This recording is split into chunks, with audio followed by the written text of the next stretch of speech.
வணக்கம் அன்பு நேயர்களே. இந்த அற்புதமான நேரலைக்கு வரக்கூடிய அனைத்து நல்ல உள்ளங்களுக்கும் வணக்கங்கள் மற்றும் வாழ்த்துக்கள். இந்த ஒவ்வொரு பதிவுகளும் உங்கள் கண்களில் படுவதே உங்கள் எதிர்காலத்திற்கான ஒரு சிம்டம் தான் இது எல்லாமே. ஏன்னா, நம்ப எத நெனச்சு போறோமோ, அதற்கான விஷயங்கள் தான் நம்ம கண்ல படும். இந்த பிரபஞ்சம் எத உணர்த்துது அப்படின்றத நீங்க புரிஞ்சுக்கிட்டீங்கனாவே போதும், உங்க வாழ்க்கைய அழகா நல்ல இடத்துக்கு கொண்டு போயிரலாம். இன்னைக்கு 1008 பிரச்சனைகள் இருக்கலாம், கஷ்டங்கள் இருக்கலாம், சோதனைகள், வேதனைகள் எல்லாமே இருக்கலாம். ஆனா, இது நிரந்தரம் இல்ல. இத நீங்க முறியடிச்சு நல்ல நிலைமைக்கு வரப்போறது தான் உங்களுடைய எதிர்காலமா அமையப்போகுது. அந்த வகையில இந்த பதிவு விருச்சிக ராசிக்காரர்களுக்கான ஒரு அற்புதமான பதிவு. இந்த பதிவு இந்த நேரத்துல இந்த ராசிக்காரனுடைய கண்களில் படுவதற்கு இந்த பிரபஞ்சத்திற்கு நான் முதல்ல நன்றி சொல்லிக்கிறேன். ஏன்னா, இந்த பிரபஞ்சம் ஏன் உங்கள நோக்கி இந்த பதிவு உங்க கண்ல பட வச்சிருக்குன்னா, காரணம் இல்லாம இல்ல. இந்த பதிவ முழுமையா பார்த்து முடிக்கும்போது தெரியும். ஒவ்வொரு வாரமும் அந்தந்த வாரத்திற்கான பலன்கள், அந்தந்த ராசிக்கான விஷயங்கள் என்னன்றது எல்லாமே நம்ம தெளிவா பார்த்துட்டு இருக்கிறோம். அந்த வகையில விருச்சிக ராசிக்காரர்களுக்கு வரக்கூடிய வாரங்கள் எப்படி இருக்க போகுது அப்படின்றத நம்ம தெளிவாக பார்க்க போகிறோம். பார்க்கறதுக்கு முன்னாடி மூலிகை சாம்பிராணி நம்ம கொடுத்தோம், நீங்கள் மனசார வாங்கினீங்க. இன்னைக்கு பலருடைய வீட்டில் இருக்கக்கூடிய பல பிரச்சனைகளும் கஷ்டங்களுக்கான தீர்வுகளாக நம்மளுடைய சாம்பிராணி அமைஞ்சதில் எனக்கு ரொம்ப சந்தோஷம். ஏன்னா, அந்த நான் சொல்லுவேன் பார்த்தீங்களா, எந்த பிரச்சனை எந்த கஷ்டம்னாலும் சரி, மேலோட்டமாக அதற்கான தீர்வை தேடுறதெல்லாம் நிரந்தர முன்னேற்றமே கிடையாது. அந்த ப்ராப்ளம் எங்கே ஆரம்பிக்குதுன்றதை தெரிஞ்சு அந்த ஆரம்பித்த இடத்த சரி பண்ணாதான் இனி நம்ம லைஃப்பில் அந்த ப்ராப்ளம் எப்பவுமே வராமல் இருக்கும். அதற்கான நல்ல அதிர்வலைகளை கொடுப்பதற்கான அந்த மூலிகைகள் சேர்ந்தது தான் நம்முடைய மூலிகை சாம்பிராணி. இதை இப்போ வாங்கி நிறைய பேர் பயனடைஞ்சிட்டு இருக்காங்க. இதை நம்ம பல பதிவுகளில் சொல்லிட்டு தான் இருக்கோம். அதே போல் வாங்கின அந்த நல்ல உள்ளங்கள் அவங்க லைஃப்பில் நடந்த சில விஷயத்தையும் நமக்கு வாட்ஸ்அப்பில் ஷேர் பண்ணிட்டு இருக்காங்க. இந்த சாம்பிராணி பயன்படுத்திய பிறகு அவங்க வாழ்க்கையில் நடந்த சில விஷயத்தையும் ஷேர் பண்ணிட்டு தான் இருக்காங்க. நம்ம ஒவ்வொரு பதிவுகளையும் அப்பப்போ ஒவ்வொருத்தர், ஏன்னா நிறைய பேர் அனுப்பியிருக்காங்க. அதுக்குன்னு நம்ம அந்த பதிவு ஒரு நாள் ஃபுல்லாக ஒரு பதிவு நம்ம கொடுத்தோம்னா அந்த பதிவு முழுக்க நம்மளுக்கு ரிவ்யூ நம்ம காட்டலாம். ஆனால் அதற்கான நேர பற்றாக்குறையும் இருப்பதனால தான் ஒவ்வொரு பதிவுகள்லையும் ஒவ்வொருத்தர் நம்ம என்ன ரிவ்யூ கொடுத்துருக்காங்கன்றதெல்லாம் நம்ம பார்த்தோம். இப்போ நான் இந்த பதிவுலையும் உங்களுக்கு நான் ஒரு ரிவ்யூ காட்டுறேன். ஒரு அம்மா வாங்கியிருந்தாங்க. அந்த அம்மா என்ன வாய்ஸ் ரெக்கார்டு அனுப்பியிருக்காங்க அப்படின்றத நீங்களே கேட்டு பார்த்தீங்கன்னா உங்களுக்கே தெரியும். அண்ணா வணக்கங்கண்ணா. மூலிகை சாம்பிராணி நான் வாங்கி பயன்படுத்தினீங்கண்ணா. எங்கள் வீடு 3 வருஷமாக வேலையாகாமல் இருந்துச்சுங்கண்ணா. இப்போ வீட்டு வேலை முடிஞ்சிருச்சுங்கண்ணா. ஐப்பசியில் நாங்கள் பால் காய்ச்சலான்னு இருக்கோங்கண்ணா. எங்கள் பையனுக்கு ரொம்ப நாள் பொண்ணு அமையாமல் இருந்துச்சு. இப்போ 4 பொண்ணுல 2 பொண்ணுக்கு பொருத்தம் நல்லா இருக்குன்னு சொல்லி இன்றைக்கி தான் எங்கள் வீட்டுக்காரர் பொண்ணு பார்க்க போயிருக்காருங்கண்ணா. இன்றைக்கி உங்கள் வீடியோவை பார்த்தீங்கண்ணா. நீங்கள் சொன்ன மாதிரி எனக்கு மனசு மட்டும்தான் ஏதோ உள்ள ஒரு சுமை மாதிரி எனக்கு இருக்குங்கண்ணா.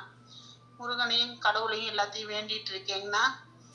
அந்த சூடம் பார்த்தீங்கன்னா, கந்திஷ்டி சூடம் பார்த்தீங்கன்னா, அதை வாங்கி எப்படி பயன்படுத்துறதுன்னு கொஞ்சம் சொல்லுங்கண்ணா. எனக்கு ஒரு 1/2 கிலோ எனக்கு மூலிகை பொடி வேணுங்கண்ணா. அதை இப்போ இதை நீங்கள் கேட்டிருந்தீங்கள்ல, இப்போ உங்களுக்கு தெரியுது நம்ம சாம்பிராணி வாங்கிய அந்த நபர்களுக்கு எப்படிப்பட்ட மாற்றங்கள் வந்துச்சுன்றதை நான் உங்களுக்கு ஒரு ஜஸ்ட் ஒரு சாம்பிள் தான். நான் ஒவ்வொரு பதிவுகள்லையும் ஒருத்தர் சொன்ன அந்த ரிவ்யூ தான், நான் ஒவ்வொருத்தரும் சொன்னது தான் நான் காட்டிகிட்ருக்கேன். ஏன்னா எல்லா ரிவ்யூவும் பார்க்குறதுக்கு நம்மளுக்கு இந்த பதிவுகளில் டைம் இல்லை. ஏன்னா ஆல்ரெடி நம்ம கொடுக்கக்கூடிய கணிப்புகள், பிரபஞ்சம் ரீதியான கொடுக்கக்கூடிய தகவல்களுக்கு 20 நிமிஷம் ஆயிடுது ஒரு வீடியோவுக்கு. இனி இதுவும் நம்ம காட்டினோம்னா இன்னும் ஒரு 1/2 மணி நேரம் ஆகி போயிடும். சரிங்களா? அதனால தான் ஒவ்வொரு ரிவ்யூவாக நான் உங்களுக்கு ஒவ்வொரு பதிவுகளையும் காட்டிகிட்ருக்கேன். இப்போ தெரியுதுங்களா? இதுக்காக தாங்க நம்ம இந்த சாம்பிராணியை கொடுத்தோம். இந்த மூலிகை சாம்பிராணி வேறு எதுக்கு? உங்கள் லைஃப்பில் அந்த நல்ல மாற்றத்தை கொடுக்க, உங்கள் லைஃப்பில் உள்ள ப்ராப்ளத்தை கிளியர் பண்ணுறதுக்கான அந்த நல்ல அதிர்வலைகளை தருவதற்கான சக்தி வாய்ந்த மூலிகைகள் சேர்ந்தது தான் இந்த சாம்பிராணி. இதில் வேறு எந்த விஷயமும் எந்த கெமிக்கலும் கிடையாது. இயற்கை 100% நேச்சுரல் தான். இதை சில பேர் பிஸ்னஸ்க்காக சொல்கிறாரு அப்படி இப்படின்னு சில பேர், எல்லாரெல்லாம் கிடையாது. 99% நம்ம எதுக்காக சொல்கிறோம், எதுக்காக கொடுத்தோன்றது எல்லாமே நல்லதை எதிர்பார்க்கக்கூடிய நபர்களாக இருக்கனால ஈஸியாக புரிஞ்சுட்டாங்க. இந்த ஒரு சிலர் பிஸ்னஸ்க்காக பண்ணுறாரு பேசுகிறாருன்னெலாம் சில பேர்லாம் ஒரு சில பேர் போடுற கமெண்ட்டுக்கு தான் இந்த ரிவ்யூலாம் நான் உங்களுக்கு காட்டுறேன். சரிங்களா? ஐயா, நல்லதை எதிர்பார்ப்பவர்களுக்கு நல்லது யார் தடுத்தாலும் போய் சேரும். இங்கே ஒருத்தர் நல்லபடியாக வரணும்னு அந்த அவருடைய எண்ணங்களும் இந்த பிரபஞ்சமும் இறைவனுடைய அருளும் கிடச்சிருச்சுன்னா யாருமே அவங்களுடைய முன்னேற்றத்தை தடுத்து நிறுத்த முடியாது. இதுதான் உண்மை. ஆகவே இந்த சாம்பிராணி இப்போ வேணும்னு நினைக்கிறவங்க, ஏன்னா இந்த ஆஃபரும் போயிட்டுருக்கு, இலவச ஆன்மீக பொருட்களும் கொடுத்துட்டு தான் இருக்கோம். வேணும்னு நினைக்கிறவங்க 9345397996 நம்பருக்கு மெசேஜ் பண்ணி உங்களுடைய ஆர்டர் கன்ஃபார்ம் பண்ணிக்கோங்க. இப்போ அடுத்து நம்ம கொடுத்துருக்க இந்த கந்திருஷ்டி கற்பூரமும் இன்னைக்கு நல்ல வரவேற்பு கிடைச்சிட்டு இருக்கு. ஏகப்பட்ட பேர் வாங்கிட்டு இருக்கீங்க. 21 மூலிகைகள் நிறைந்த அற்புதமான, எப்படி அந்த சாம்பிராணி நல்ல ஒரு மாற்றத்தை கொடுத்துட்டு இருக்கோ, இப்போ லைவாக எல்லாருமே ரிசல்ட்டை பார்த்துட்டு இருக்காங்க. சரிங்களா? அதே போல தான் இந்த கந்திருஷ்டி சாம்பிராணி நல்ல ஒரு மாற்றத்திற்கானது. நல்லது என்னும் நல்ல உள்ளங்களுக்கு நன்மை எங்கிருந்தாலும் வந்து சேரும். சரிங்களா? ஓகே, இப்போ நம்ம விருச்சிக ராசிக்காரர்களுக்கான பதிவுகள் இப்போ என்னன்றதை இப்போ நம்ம தெளிவாக தெரிஞ்சுக்குவோம். விருச்சிக ராசிக்காரர்களுக்கான பதிவுகளில் நம்ம சில விஷயங்களை இதுக்கு முன்னாடி நம்ம பேசியிருந்தோம், சொல்லியிருந்தோம். அவர்கள் எப்படிப்பட்டவர்கள், எந்த மாதிரி குணநலன் கொண்டவர்கள் எல்லாமே நான் திரும்ப திரும்ப சொல்லணும்னு அவசியம் இல்லை. அந்த கமெண்ட் செக்ஷன்லாம் போய் பார்த்தீங்கன்னாவே தெரியும். 100% என் லைஃப்பில் நீங்கள் சொன்னதெல்லாம் நடந்திருக்குங்கன்னு சொன்னவங்க தான் நிறைய பேர். சரிங்களா? அந்த வகையில் விருச்சிக ராசிக்காரர்களுக்கு இந்த வாரங்கள் எப்படிப்பட்ட மாற்றத்தை கொடுக்க இருக்குன்னா, முதல்ல கவனிக்க வேண்டிய ஒரே ஒரு விஷயம் என்னென்னா, விருச்சிக ராசிக்காரர்களை பொறுத்தளவுக்கு முதல்ல அந்த ஹெல்த் விஷயத்தில் தான் கவனமாக இருக்கணும். சரிங்களா? இந்த நேரம் கவனத்தை செலுத்த வேண்டிய விஷயம் உங்களுடைய உடல் ஆரோக்கியம். ஏன் அப்படின்னு கேட்டிங்கன்னா, உங்களுடைய ராசிநாதன் செவ்வாய் 6 கூடையவனும் செவ்வாய் இந்த 11ஆம் வீடு இருப்பது 11ஆம் வீடு என்பது சிறப்பான இடமா அப்படின்னு கேட்டிங்கன்னா, சனி செவ்வாய் பார்வை, சனி வக்ரம். அப்படின்னா என்ன? உடல் ஆரோக்கியம் இன்னைக்கு நல்லா இருக்கிற மாதிரி இருக்கும். திடீர்னு நாளைக்கு பார்த்தா ஏதாவது ஒரு, அதாவது இந்த மருத்துவ செலவு, சும்மா அந்த ஆஸ்பத்திரிக்கு போயிட்டு வந்துட்டு இருக்கிற மாதிரி சில சூழ்நிலைகள், மனதில் ஏதோ இனம் புரியாத பயம், அடிக்கடி உடல் சோர்வு. சரிங்களா? ஆனால் விருச்சிக ராசிக்காரங்க அப்படி உடல் சோர்வில் அவ்வளோ சீக்கிரம் உட்கார்ற ஆளுங்க கிடையாது.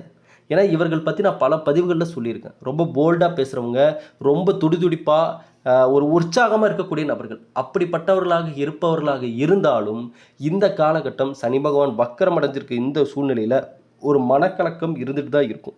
சரிங்களா? இல்லைன்னு நான் சொல்ல. நான் சில பதிவுகளில் சில பேர் சொல்கிற மாதிரி பயங்கர ராஜ யோகம், ஒரே நாளில் கோடி சொன்னேன், இதெல்லாம் நான் சொல்லவே மாட்டேன்.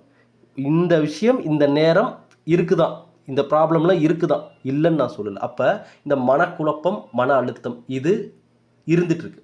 அதே போல் பிரச்சனைகள், இந்த ப்ராப்ளம் மாறி மாறி ஏதாவது ஒரு தொல்லைகள், யார் மூலம் அவங்க சொந்த பந்தம், நண்பர்கள், கூட பிறந்தவங்க யாராக இருந்தாலும் சரி, ஏதோ ஒரு மன உளைச்சலை தர மாதிரி விஷயத்த உங்களை நோக்கி அனுப்பிக்கிட்டே இருப்பாங்க. இது விருச்சிக ராசிக்காரர்களுக்கு ஒரு விஷயத்தை கான்சென்ட்ரேஷன் பண்ண விட மாட்டாங்க. இந்த நேரத்தில் நீங்கள் உண்டு, உங்கள் வேலை உண்டு, இந்த டார்கெட் நான் முடிக்கணுன்ற ஒரு மைண்ட் செட்டில் நீங்கள் இருப்பீங்க. வேலை ரீதியாகவும் சரி, உங்கள் தனிப்பட்ட வாழ்க்கை ரீதியாகவும் சரி. ஆனால் சுற்றி உள்ள நபர்களால் வரக்கூடிய தேவையில்லாத விஷயங்கள் உங்கள் மனதில் கொண்டு வந்து உங்களை ஒரு நிலையில் இருக்க விட மாட்டாங்க. ஆகையால் இந்த காலகட்டம் யார் என்ன பேசினாலும் மைண்டுக்கு கொண்டு வராதிங்க. சரிங்களா? அதே போல் மனசில் சொல்ல முடியாத ஏதோ ஒரு டென்ஷனும் ஓடிட்டே தான் இருக்கும். மனசில் ஏதோ ஒரு விஷயம் ஓடிட்டே இருக்கும். சரிங்களா? அது மட்டும் இல்லாமல் தெய்வத்தினுடைய அருள் உங்களுக்கு முழுமையாக இருக்குது. கண்டிப்பாக விருச்சிக ராசிக்காரர்களுக்கு ஒவ்வொருத்தருக்குமே அவங்க லைஃப்பில் வழிபாடுகளையும் தாண்டி, பரிகாரங்களையும் தாண்டி, உங்களுடைய சுயஜாதகத்தையும் தாண்டி சில விஷயங்களை அவங்க கண்டிப்பாக ஃபாலோ பண்ணி ஆகணுன்ற மாதிரி ஒரு சில முக்கிய தகவல்களை நம்ம கொடுத்துட்டு இருந்தோம். அந்த வகையில் இந்த விருச்சிக ராசிக்காரர்களை பொறுத்தளவுக்கு தயவு செஞ்சு சொல்கிறேன், தியானம் பண்ணுங்கள், மெடிடேஷன் பண்ணுங்கள். இது கண்டிப்பாக தேவை. இது மெடிடேஷன்றது எல்லாருக்குமே பண்ண வேண்டியது தான். எல்லா ராசிக்காரங்களும் பண்ணது நல்லது தான், நான் இல்லைன்னு சொல்லலை. ஆனால் குறிப்பாக இந்த விருச்சிக ராசிக்காரர்களை பொறுத்தளவுக்கு மெடிடேஷன் ரொம்ப இன்றியமையாதது. ஏன்னா மனதை எந்த அளவுக்கு மன அமைதிப்படுத்தி ஒரு நிமிஷம் ஒன்றும் இல்லை, கண்களை மூடி ஒரு நிமிஷம் அமைதியாக உட்காருறீங்களா, அந்த நேரம் சாதாரண நேரம் அல்ல. அந்த அமைதி சாதாரண அமைதி கிடையாது. அந்த அமைதி தான் உங்களுக்கு மன அமைதியும் கொண்டு வந்து கொடுக்க போது. தெளிவான பாதைகள், அதாவது இந்த கலங்கி நிற்கிற தண்ணியை ஒரு 2 நிமிஷம் அப்படியே விட்டோம்னா அப்படியே தெளிவாக மாறும். அழுக்கெல்லாம் கீழே இறங்கி தண்ணி தெளிவாக மாறும்.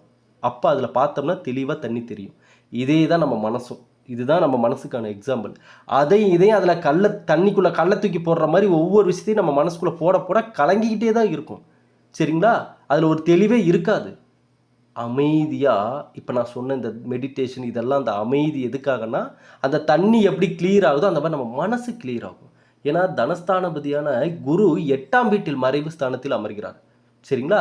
சில பேருக்கு, அதாவது குருவானவர் 8ஆம் இடத்தில் இருக்கும் பொழுது அந்த குறிப்பாக சில விஷயங்களில் காரணமே இல்லாமல் சில சந்தேகங்கள் ஏற்படும். அழுத்தங்கள் ஏற்பட்டாலும் அந்த வேலைக்கான தொழிலுக்கான விஷயத்தை குரு பகவான் கொடுத்துருவார். அதே போல் 8ஆம் இடம் அங்கு குரு இருப்பது வழிகாட்டியாக அமையக்கூடிய ஒரு அமைப்பு. நீங்கள் சில பேருக்கு இந்த நேரத்தில் சில வழிகளை காட்டி விட்டுருவீங்க, சில யோசனைகளை கரெக்டாக கொடுத்துருவீங்க. இந்தாங்க இதை பண்ணுங்க, இதை செய்யுங்க அப்படின்னு சொல்லிடுவீங்க. அதே போல் தொழிலில் ரொம்ப கச்சிதமாக கரெக்டாக இந்த வேலைனா இந்த வேலை கரெக்டாக முடிக்கணும், இந்த வேலைனா இது சரியாக பண்ணணும்னு சொல்லி யோசிக்கக்கூடிய திறமை அடிப்படையிலேயே இந்த ராசிக்காரர்களுக்கு இருக்கும். அதே மாதிரி தொடர்ந்து ஒரு இடத்துல தவறு நடக்குது இவங்க அனுமதிக்க மாட்டாங்க. நான் பல பதிவுகளில் சொல்லியிருக்கேன், இதே ராசிக்காரர்கள் வேணா இப்போ எவ்வளோ ப்ளஸ் பாயிண்ட் சொல்கிறோம், ஆஹா ஓஹோன்னு பேசுகிறீங்களே அந்த ராசிக்காரங்களுக்கு பற்றி அப்படின்னு நீங்கள் நினைக்கலாம். ஆனால் இதே ராசிக்காரர்களிடம் இல்லாத தேவையற்ற சில குணநலன்களும் இருக்கலாம். ஏன்னா இங்கே எல்லாரும் ஒரே மாதிரி கிடையாது, ஒவ்வொருத்தரும் ஒவ்வொரு மாதிரி. அப்போ இந்த ராசிக்காரர்கள் இந்த விஷயம் உங்களுக்கு செட் ஆகாதுப்பா, இந்த விஷயங்கள்லாம் இவங்க லைஃப்பில் இருந்தால் இவங்க கஷ்டப்படுவாங்க அப்படின்ற ஒரு விஷயம் உங்கள் காதுக்கு வருதுன்னாவே அதை மாற்றிக்கிறத புத்திசாலித்தணும். அப்போ விருச்சிக ராசிக்காரர்களை பொறுத்தளவுக்கு யார் விஷயத்தையும் மைண்டு கொண்டு வரக்கூடாது. இதுதான் முதல்ல நீங்கள் ஃபாலோ பண்ண வேண்டிய விஷயம். இதுக்கு ஏன் இதை நான் ரொம்ப முக்கியம் நான் சொல்கிறேன்னா, இதுக்கு முன்னாடி உங்கள் லைஃப்பை ரீவைண்ட் பண்ணி பார்த்தீங்கன்னாவே தெரியும், உங்கள் லைஃப்பில் பலருடைய விஷயங்களை உங்களுடைய மைண்டு கொண்டு வந்து நீங்கள் யோசித்தது தான் இன்றைக்கி நீங்கள் ஃபேஸ் பண்ணிட்டு இருக்கிற சில ப்ராப்ளங்களுக்கும் காரணம். ஆமாவா இல்லையா நீங்களே கமெண்ட் செக்ஷனில் கண்டிப்பாக சொல்லுங்கள், சரிங்களா? இங்கே இன்னைக்கு நாம் பார்க்குற நல்லது கெட்டது எல்லாமே ஒரு காலத்தில் நம்ம எடுத்த முடிவுகள் தான், அந்த கிரகநிலை மாற்றங்கள் அந்த நேரத்தில் கொடுத்த விஷயங்கள் தான். இதனால தான் அந்த ஃபார்முலா விஷயத்தை நான் தெளிவாக எல்லாருக்கும் இப்போ புரிய வச்சுட்ருக்கேன். என்னென்னா நம்மளுடைய சுயஜாதகம் ஒரு பக்கம், இன்னொரு பக்கம் நம்ம பிரபஞ்சம், நடுவில் நிற்கக்கூடிய நாம் கூட்டி கழித்து பார்த்தா கணக்கு சரியாக வருன்ற மாதிரி தான் சுயஜாதகம் கொடுக்கக்கூடிய பலன், பிரபஞ்சம் ரீதியாக நீங்கள் ஈர்க்கக்கூடிய நல்லது கெட்டது, இது ரெண்டும் சேர்ந்து கால்குலேட் பண்ணி என்ன ரிசல்ட் வந்தோ அதுதான் ஒரு மனிதனுடைய லைஃப். அதுதான் இப்போ விருச்சிக ராசிக்காரர்கள் அப்படி இப்போ செக் பண்ணி பார்த்தோம்னா அதுதான் உங்களுடைய லைஃப், ஓகேங்களா? அப்போ அந்த அந்த கூட்டி கழித்து பார்த்து வரக்கூடிய அந்த விடையை எப்படி பாஸ் மார்க்காக மாற்றணும் நம்ம, அதுதான் உங்கள் வாழ்க்கைக்கான சக்ஸஸ். கரெக்டுங்களா? எந்த அளவுக்கு அதில் பர்சன்டேஜ் அதிகமாகுதோ, நல்லதுக்கான பர்சன்டேஜ் அதிகமாகுதோ நல்லா இருக்க போகிறீங்க, அவ்வளோதான். எதிர்காலம் நல்லா இருக்க போகுது, குடும்பத்திற்கான நல்ல அமைப்புகள் வந்து சேரப்போகுது, சரிங்களா? ஆகவே இந்த விருச்சிக ராசிக்காரர்களை பொறுத்தளவுக்கு இந்த காலகட்டம், இந்த வாரம் நீங்கள் மனதளவில் ஸ்ட்ராங்காக இருக்கணும். யாருடைய விஷயத்தையும் மைண்டு கொண்டு வர வேண்டாம்.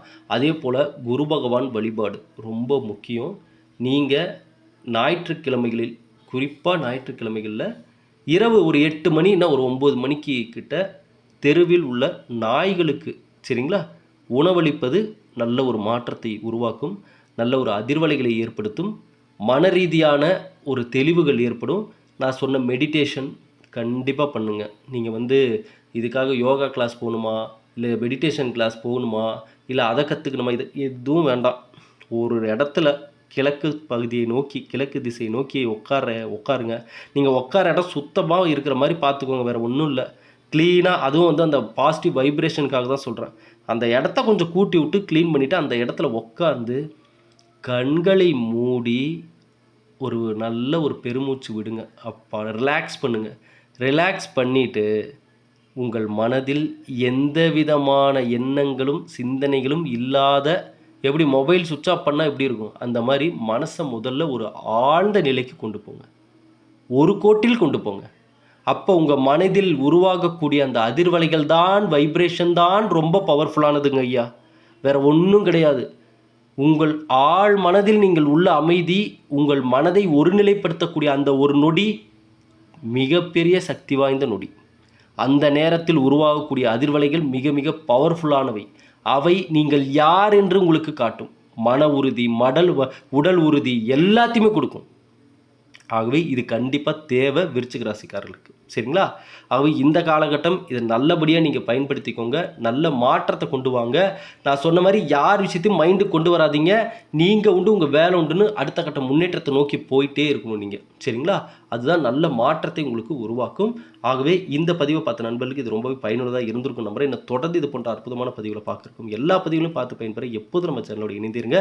ஆன்லைனில் எதுக்கோ நேரத்தை செலவு பண்ணுறோம், ரீல்ஸ் பார்க்குறோம், படம் பார்க்குறோம், பாட்டு கேட்குறோம், ஃபைட்டு பார்க்குறோம், சேட்டிங் பண்ணுறோம். இதெல்லாம் ரிட்டன் நமக்கு ஏதாவது பண்ணுமான்னு கேட்டால் ஜஸ்ட் ஒரு என்டர்டெயின்மெண்ட் தான். ஆனால் கொஞ்சம் நேரம் நம்ம பதிவுக்காக நீங்கள் நேரத்தை ஒதுக்கி மட்டும் பாருங்கள்.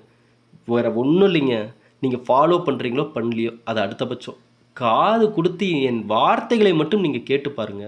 அந்த வார்த்தைகளில் உருவாகக்கூடிய அதிர்வலைகள் நல்லதை கொண்டு வந்து சேர்க்கும். அதனால தான் அந்த காலத்திலேயே சொன்னாங்க, நீங்கள் நல்லா இருக்கீங்களான்னு கேட்டால் ரொம்ப நல்லா இருக்குன்னு சொல்லுங்க. நீங்கள் ஏங்க நான் என் லைஃப் நான் அப்படி போயிடுச்சு, நான் எதுக்கு இருக்கிறேன்னே தெரியல, ஏன் இருக்கிறேன்னே தெரியல, இது நெகட்டிவான வார்த்தைகள் கூட வேண்டாங்க. வார்த்தைகளுக்கும் இங்கே சக்தி இருக்குது. ஆகவே நல்லதை ஈர்க்கக்கூடிய மனிதனாக இருங்க. எங்கே இருந்தாலும் நல்லது நம்மளை தேடி வரட்டும். ஏன்னா இந்த காலத்தில் நல்லது தேடி போனால் எது நல்லது எது கெட்டதுன்னே தெரியல. அதனால் எங்கு இருந்தாலும் அந்த உண்மையான நல்லது இந்த பதிவை பார்த்த நண்பர்களுக்கு வந்து சேரட்டும். இறைவனுடைய அருளால் இனியாவும் நல்லதே நடக்கும். நன்றி, வணக்கம், வாழ்க வளமுடன்.